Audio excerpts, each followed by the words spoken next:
Turabaramukije mwebwe mwese muriko muradukurikirana twongera tubaha ikaze muri ano makuru twabateguriye, ahanini akaba agizwe n'ivyavuye mu nama y'abavugizi b'inzego zitandukanye bagiriraniye n'abanyagihugu mu ntara ya Muramvya. Umuvugizi w'ubushikiranganji bw'ubudandaji Onesime Niyukuri avuga ko isukari sosumo ihingura ku mwaka idashobora gukwira abayikeneye, ariko harubakwa irindi hinguriro ryo gusahiriza. Igihugu c'u Burundi kiriteguye kugira umuhora wa internet ukwire mu gihugu cose kandi ku muvuduko ukwiye nk'uko vyashikirijwe n'umuvugizi w'ubushikiranganji bwo gutumatumanako Thierry Kitamoya. Turasubiye kubaha ikaze. Umuvugizi w'ubushikiranganji bw'ubudandaji Onesime Niyukuri amenyesha ko isukari sosumo ihingura idashobora gukwira abayikeneye, ariko harubakwa irindi hinguriro rizoza risahiriza. Ni inkuru twateguriwe na Benoît Ndayigwanya. Umwimbu w'isukari uboneka ku mwaka mw'ishirahamwe sosumo usanga ari muke ugereranije n'ababa bayikenera kuyikoresha, ari naco gituma baca barekurira abadandaza babishoboye kuyinjiza mu gihugu bayikuye hanze. Vyavuzwe na Onesime Niyukuri avugira ubushikiranganji mu vyo bujejwe harimwo ubudandaji, hari mu kiganiro c'abavugizi bo mu bushikiranganji butandukanye kuri uyu wa 13 Mukakaro 2023. Ihinguriro sosumo uravye n'abene gihugu baca bakenera isukari n'umwimbu ihinguriro sosumo riba ryarose ku mwaka bishika yuko uwo mwimbu udashobora gukwira. Nico gituma hafashwe ingingo yo gusahiriza umwimbu sosumo iba yimbuye, na cane mu kurekurira abadandaza babishoboye kugira ngo bashobore kwinjiza isukari mu gihugu. Akamenyesha ko mu gusahiriza ishirahamwe sosumo hariko harubakwa irindi hinguriro mu ntara ya Rutana. Ico twashaka gusa ngaha gushikiriza nivyo nibiriko birakogwa, na cane mu gushiraho ayandi mahinguriro ashobora gufasha kwihingurira isukari ngaha mu gihugu cacu. Nkuko mumaze kubimenya, mu ntara ya Rutana hariho ihinguriro riko rirubakwa. Eka mbere duhamagarira n'abandi bagwizatunga babishoboye ko bashobora kubandanya bashira imitahe yabo muri ico gisata. Aranegura kandi n'abadandaza iyo bayitoye baca bayinyegeza, abandi bakayigurisha ku giciro kizimvye. Abadandaza baronka isukari bayishikanye mu bibanza bagaca bayinyegeza canke ntibayidandaze ku giciro cashinzwe na leta. Ntidushobora gushikira irya mbono kazoza yo mu 2040 na 2060 mu gihe tuba tugifise ingendo nk'iyo. Ibihano vyo gukura ku ntonde abayirangura batubahiriza amategeko bikaba bigiye gukwirikizwa.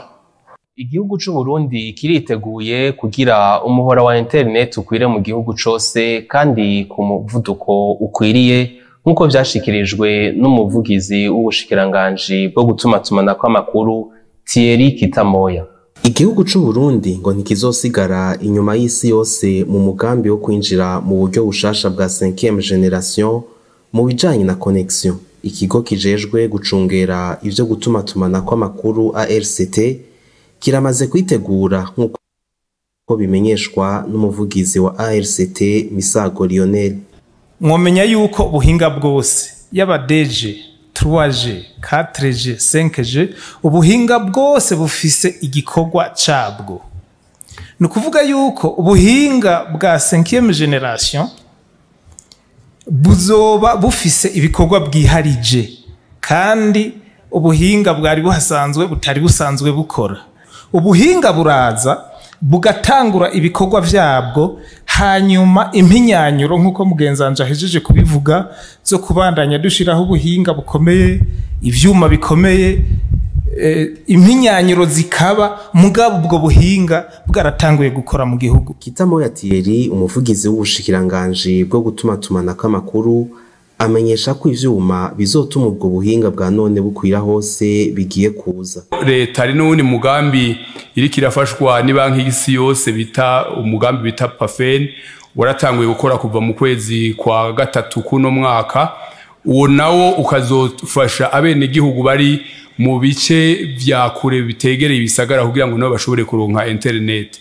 Aha rero nta nkeka yuko nkuko nyine cyubahiro umukuru w'igihugu yama yasavye yuko ubuzi bwose bwa leta bwotangura gukoresha ivyo bita ubuhinga bwa none, ico bise digitalisation de service public. Ivyo vyose biriko birakogwa, ndetse n'intumbero ngendegwa ko iyo koreshwa y'ubwo buhinga byaramaze gukwigwa mu nama nshikiranganji baravyemeza. Uwo mugambi rero PAFEN ukazofasha cyane gose muri kugira ngo umwene gihugu wese ashobore kuronka internet kandi kumurindi unyaruka, uko murumva yuko ni ngombwa ku mwiterambere ry'igihugu. Ukwezi kwa Mukakaro mu mwaka w'2024 ubwo buhinga bukaba buzoba butanguye gukora. Umuvugizi w'ubushikiranganji mu vyajejwe harimwo amazi aremeza ko ikibazo c'ikena c'amazi gihari, ariko ntiyemera ko amazi ashobora kumara ikiringo c'indwi yose. Ni inkuru dukesha Arlette Mugisha. Bimwe mu bibazo byabajijwe mu kiganiro abavugizi b'ubushikiranganji butandukanye bakoreye mu ntara ya Muramvya, harabajijwe ikibazo c'ikena ry'amazi na cane cane rikunda kwibonekeza mu gisagara ca Bujumbura, aho abanyagihugu bashobora kumara hafi indwi batagira amazi. Kuri ico kibazo umuvugizi w'ubushikiranganji bw'amazi meza, amasoko ntanganguvu, ubutare n'agataka, Sindayigaya Leonidas akaba yishuye avuga ati: umumenyesha makuru yabivuze neza cane, atamazi n'ubuzima. Koko nivyo natwe twemera mu bushikiranganji, kandi ni kibazo c'umwitwariko wa misi yose. Ari nico gituma tuguma tuwaka amasoko hirya no hino kugira ngo caba igisagara ca Bujumbura kironka amazi, caba n'igihugu kironka amazi. Aho ivyo ntashobora kwemera yavuze ni uko yagize ati hariho amakaritiye amwe nk'i Bujumbura ashobora kumara indwi yose atamazi aronse. Nukuri ivyo sinemera ko bishoboka. Nk'umuyobozi mukuru wa Regideso cane cane ico kibazo cega ngira hose ngira nta munyabujumbura atafise nimero ziwe, ariko ngira ndazimwibutse nataba zifise ni 62 amajana 201 ubusa. Hamwe hoba hari nk'iyo ngorane y'ikibazo c'amazi muri quartier yo bamumenyesha makuru, arazoca amukoma ishwashwa. Wamumenyesha wa muyobozi mukuru ndazi ko azoca amutunganiriza, akamubwira ujejwe akarere agatunganya karonka ayo mazi yazoba yifuza. Ariko birashobora gushika bivanye n'ivy'ubuhinga, amazi agakena. Mugabo n'ukuri sinokwemera yuko ashobora guhera indwi ikarekana kitaronsa amazi. Ico kibazo naho umuvugizi atemeje ko amazi ashobora gukena gushika ku ndwi, abenegihugu baganiriye n'imbonesha kure yanyu BTV Burundi mu makartier atandukanye aho hari hibonekeje iryo kena ry'amazi, twasanze hari n'abamazi indwi irenga batagira amazi nk'uko babitwibwiriye. Ikibazo c'amazi ngaha mu Nyabugete kirahari, si ivy'imbeshere namwe muravyibonera. Harashobora guhera n'indwi zitatu canke ukwezi atamazi baronse, bakakora kuri aya anya baza kuvoma ngaha bagahishwa amahera, ahandi bakavoma ku Matanganyika iyo basanze atamazi ahari ngaha kuri robinet publique. Twebwe ngaha muri mirango y'iwacu ya mbere nta mazi tugera turonka, nta n'umunsi n'umwe. Reba ni amezi menshi, nk'amezi 6 tutaronka amazi. Tukeneye amazi tugenda mu yandi makati, tuja mu Kinama canke hariya muri mirango ya mbere hariya hirya, niyo tuyakurumva ko tugo nta mazi turonka. iryo kena ry'amazi n'ubu rikaba rikibonekeza hano mu gisagara ca Bujumbura. Igiturire kiratuma abarongozi bikunda kuruta uko bokunze abenegihugu barongoye, bimenyeshwa na Gabriel Rushiri arongoye Olicom. Igiturire kirazingamika intwari ifatiye ku mategeko, ico twita etat de droit. Igiturire kiratuma mu gihugu haba ikintu twita akajagari, l'anarchie muri administration. Igiturire kiratuma abarongozi bagira umutima wo kwikunda urenze, esprit d'égoïsme à outrance. Igiturire kiratuma mu gihugu haba ya ngwara twita mu gifaransa la kleptomanie, aho umuntu ahinduka nk'akanyamaswa cyangwa kimwe twita isiha murabizi ko yiba uruhindu itajisha, ikiba isuka itarima, ikiba impuzu itayambara. Igihugu camunzwe n'igiturire, usanga abarongozi bamwe bamwe basigaye bameze nk'isiha, ibintu bakavyiba bagaca barondera kubaho nk'abarengeje, bakarondera kugendera mu modoka ya mbere igezweho, bakarondera kuba mu nzu ya mbere nziza, bakarondera kwambara n'ibirato vy'inzahabu n'ibindi. Ugaca usanga abantu baborewe n'amafaranga bivye. Nico rero twita la kleptomanie. Igiturire kiratuma haba umwiheburo mu gihugu no mu banyagihugu, kikaca kizibira rero kubu kugwaruka n'akazoza kago. Igiturire rero ni umwansi wa demokrasi, ni ukuvuga ni umwansi w'intwaro rusangi. Igiturire ni umwansi w'iterambere, igiturire ni umwansi w'abantu bose. Kuko ahari igiturire murabibona neza kuri kajya gashusho twagize hajya, usanga akagwi gatoyi k'abantu bakeyi cyane baratunze cyane, mu gihe umugwi w'abarundi benshi bamugajwe n'ubukene. Nico gituma amakungu yabonye yuko igiturire arakaranda, baca bashiraho amasezerano yihariye kugira ngo kigwanywe. Igiturire kiratuma abantu barahuka umutima, kiratuma haba umutekano muke mu gihugu. Igiturire ni umwansi w'ibintu byose uko dukunda bivuga. Ayavugwa mu makuru y'imyidagaduro kuri uno wa 14 mu Kakaro, ikigo gifasha imfumvyi Nice Hope House gikorera mu ntara ya Gitega catunganyije ikiganiro kubamenyesha makuru mu kumenyesha igiteramo bateguye, aho bazoba bari kumwe n'umugwi Victorious Team. Inkuru twateguriwe na Ansherisa Nzeyimana. Ikigo kirera imfuvyi citwa Orphelina Nice Hope House gisanzwe gikora mu ntara ya Gitega bateguye igiteramo bise The Nice Gift Event bifatikanije n'umugwi Victorious Team mu ntumbero yo gufasha no gushigikira abantu aho nikora, nkuko twabiyagiwe na Ntawuyankira Leopold asanzwe hagarikiye kino giteramo. Evenement ibaye itariki 7 z'ukwezi k'umunani tuzoca dutanga ibyo tuzoba twegeranije niyo evenement. Rero no kuvuga yuko iki gikorwa twashimye kugikora kugira ngo dushigikire cyane cyane abana b'imfuvyi, abana bantaho nikora, kugira ngo dushobore kubafasha mwa kino gihe cyo gutangura ishure, mwa kino gihe abantu bose biyumvira gufasha kugira ngo baronke akaryo kugira ngo baze gushobora gufasha ico gikorwa. Rero twashoboye kwiyumvira gutumira uyu mugwi Victorious Team nk'abantu dukunda cyane, nk'abantu bakunze kugira ngo bashobore kudufasha ico gikorwa, na cyane cyane kugira ngo bo nibo bashoboye no kutwemerera kuza kugira ngo ifatikanye nabo mwa kino gikorwa cy'ubugiriki cyo gufasha abatishoboye.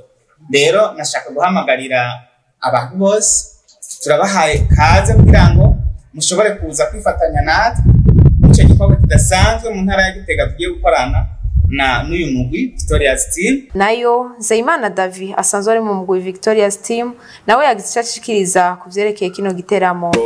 Kuva umunsi wa mbere bitubwira twarabiganiriye ko hama twumva n'icyumviro ciza, twumva turahuje, twumva twobikora. Rero ikintu numva novuga nuko abanyagitega baza ari benshi n'abataraho mu Gitega baza ari benshi, yabujumbura tuduge turi benshi, kuko ndizera ko azorikora igiteramo ciza kandi giteguwe neza, hari sound nziza, hari lighting nziza, hari byose vyiza, evenement birateguye mu buryo bwose.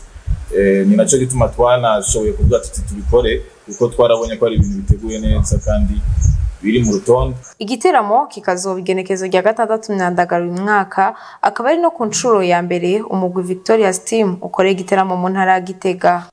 Ano makuru tuyabandanirize n'ayandi avugwa mu makungu. Ayavugwa hanze tuyahereye mu gihugu ca Kenya, aho ico gihugu gisanzwe gishora amavoka menshi hanze y'igihugu kikaza imbere y'igihugu ca Afrika y'ubumanuko. Amavoka menshi akaba ashorerwa mu gihugu c'Ubushinwa. Hagati y'ukwezi kwa gatatu n'ukwezi kwa gatanu, igihugu ca Kenya carashoye amatoni 7,000 aja mu gihugu c'Ubushinwa. Amahinguriro ashoboye gushora ivyamwa hanze muri ico gihugu akaba agera kuri 78. Mu gihugu c'Ubufaransa abantu barenga 6,000 nibo bitabiriye defile y'abasirikare kuri uyu wa 14 mu Kakaro. Abanyeshure bo mu mashure ya gisirikare aturuka muri Afrika nabo bakaba baratumiwe kwifatanya na bagenzi babo b'Abafaransa. Muri bo harimwo abava mu gihugu ca Senegal, Madagascar, Benin, Côte d'Ivoire, RDC na Gabon. Ano makuru tuyarangirize mu yavugwa mu nkino. Ikibazo cari hagati y'uburongozi bw'ihuriro ry'amashirahamwe y'inkino mu Burundi Seno hamwe n'uburongoye ishirahamwe ry'abanonotsi caratorewe umuti, nkuko vyavuzwe na Ambassadeur Remy Barampama hari mu kiganiro nyene abavugizi b'inzego bagiranye n'abanyagihugu mu ntara ya Muramvya. Ni inkuru dukesha Jules Verne na Kimana. Nyuma y'imisi yari iheze yibonekeza kutumvikana hagati y'uburongoye ry'amashirahamwe y'inkino mu Burundi Seno hamwe n'uburongoye ishirahamwe ry'abanonotsi mu Burundi, umuvugizi w'ubushiranganje mu vyabujejwe harimwo ugwaruka inkino n'imico kama Ambassadeur Remy Barampama yavuze ko ikibazo cabo camaze gutorerwa umuti. Mu misi iheze iryo teraterana ry'amajambo ryarigaragaje ku mbuga ngurukana bumenyi, ariko hamwe n'ivyo tuzi neza yuko iryo teraterana ry'amajambo ryari rifatiye ku bijyanye n'urutonde rw'abanonotsi bazitabira inkino mpuzamakungu mu mwaka uza.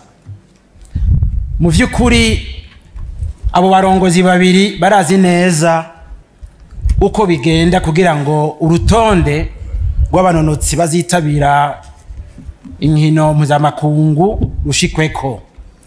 Haba amahiganwa atandukanye mu bisata bitandukanye ku rwego mpuzamakungu.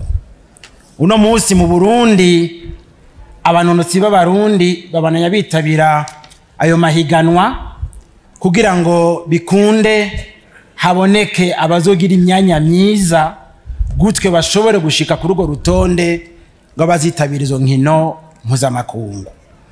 Rero bifatiye kuri iryo teraterana ry'amajambo, indongozi nkuru zo mu bushikiranganje mu byo bujejwe arimo inkino baravuganye n'abarongoye Seno n'uyasanzwe arongoye ishirahamwe ry'abanonotsi, baca hirya no hino ico kibazo.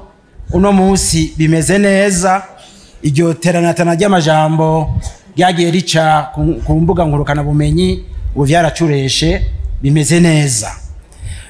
Eka mfate kano karyo menyeshe neza yuko ivyo vyo guteraterana amajambo byari bifatiye ku makuru yaguma avugwa yuko ujya mu munotsi asanzwe azi cyane Francine yuko atazova yitaba iyo higanwa cyangwa izo nkino mpuzamakungu. Byose rero byaje bifatiye kuri ayo majambo, ariko abariko batwumviriza bamenye neza yuko byose biva muri ayo mahiganwa abategekanywa kuri urwo rwego mpuzamakungu, maze abaronsa imyanya myiza akaba ari nabo bashirwa kuri urwo rutonde rw'abazitabira izo nkino mpuzamakungu twita amaje olympique.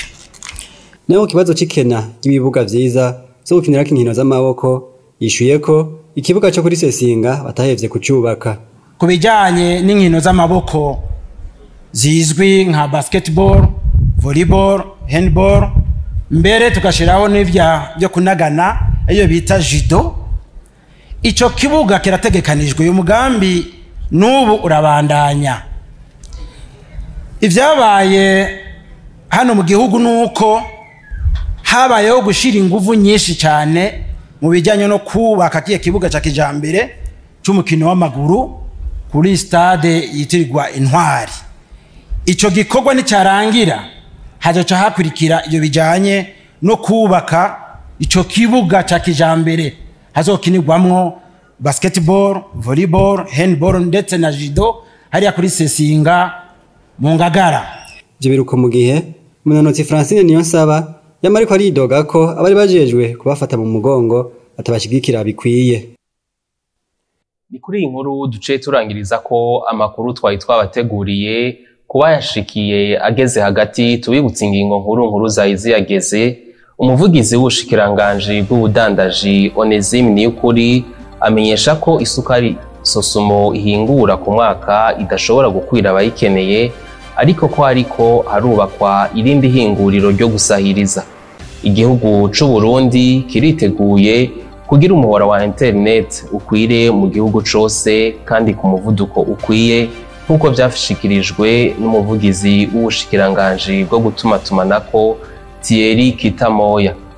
Turabashimiye mwebwe mwese mwariko muradukurikirana, dushimire abadufashije kuyatororokanya, tuyifurize kubandanya mugira ibihe vyiza.